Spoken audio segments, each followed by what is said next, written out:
Jedno slovo, jedan glas. Srbija je zemlja u Evropi u kojoj žive nasmejani i prijatni ljudi koji govore srpski jezik.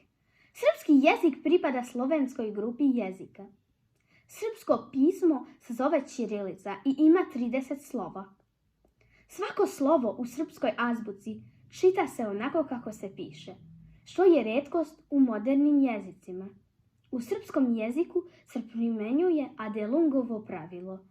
Piši kao što govoriš, čitaj kao što je napisano.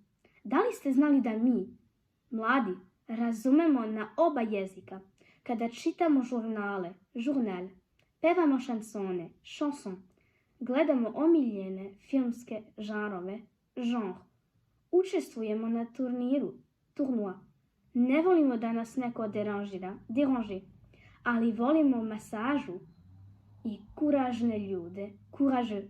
Moji jezici su srpski i francuski.